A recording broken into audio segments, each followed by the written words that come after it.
एक नगर में भगवान शिव का एक भव्य मंदिर था, जहां हर वर्ष दूर दूर से भक्तजन शिव जी के दर्शन के लिए आते रहते थे।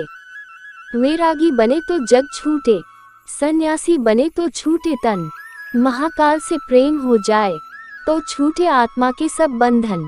अगर इस कहानी को सुन रहे हैं तो पूरा सुनिए। इस कथा को आधा अधूरा छोड़कर जाने की गलती मत करिएगा, क्योंकि इस पवित्र कथा को आधा अधूरा छोड़ने से आपको पाप लग सकता है। इसलिए इस कथा को पूरा सुनिए। श्रावण का महीना था। दूर दूर से कांवड़िए कांवड़ लेकर भगवान शिव को जलाभिषेक करने आए हुए थे। मंदिर का परिसर भक्तों की भीड़ से भरा हुआ था। तभी अचानक आकाश में बिजली आई और सोने का एक थल उतरा।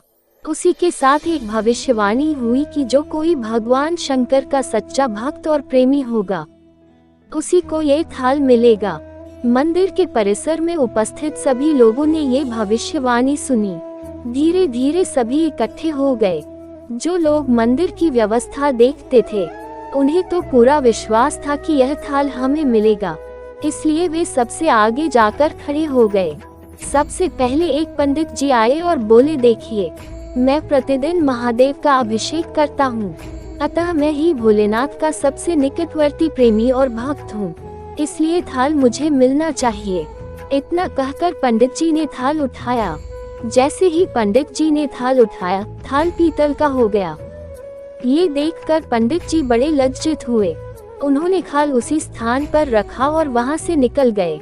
इसी प्रकार वहाँ उपस्थित सभी पंडितों ने खुद को आजमाया, लेकिन शायद उनमें से कोई भी सच्चा भक्त नहीं था। उन्हें भी थाल उसी स्थान पर रखकर चले जाना पड़ा।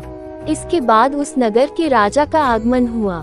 राजा साहब आगे आए और बोले, मैंने महादेव के मंदिर में बड़ी भारी दान दक्षिणा दी है, इसलिए ये थाल मुझे मिलना चाहिए। इतना कहकर राजा साहब आगे बढ़े और थाल उठाया। जैसे ही राजा ने थाल उठाया, थाल तांबे का हो गया। ये देखकर महाराज भी हैरान हुए और थाल उसी स्थान रखकर एक तरफ खड़े हो गए।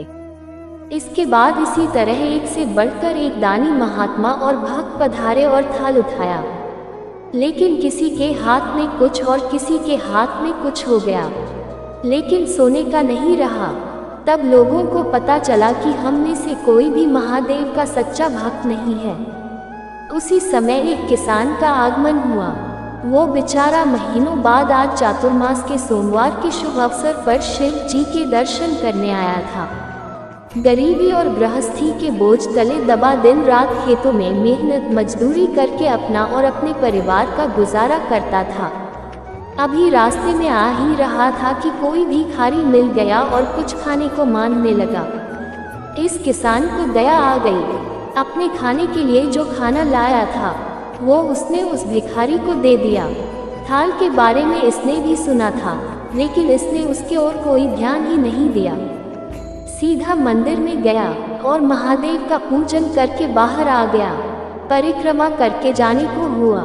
तभी पीछे से एक व्यक्ति बोला, भाई, तुम भी थाल को उठाकर देख लो, हो सकता है तुम ही वह सच्चे भक्त हो जिसके लिए ये थाल आया है। किसान को लगा वह व्यक्ति उसका मजाक बना रहा है।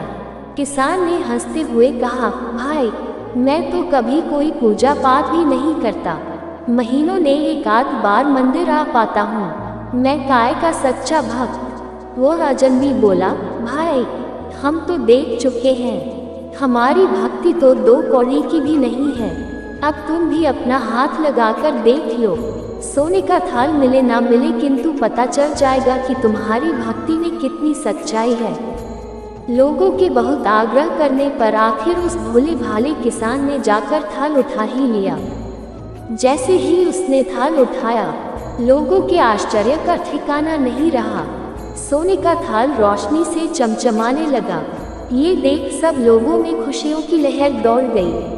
सभी लोग उसके जयकारे लगाने लगे और पूछने लगे कि भाई, तुम ही सच्चे भक्त हो, अब हमें भी बता दो कि कैसी भक्ति करते हो जिससे महादेव तुमसे इतने प्रसन्न हैं। तो किसान बोला, भाई, मैं कोई भक्ति नहीं करता, मैं केवल दिन भर खेतों में काम करता हूँ और थोड़ा समय निकालकर जरूरतमंद लोगों की मदद करता हूँ।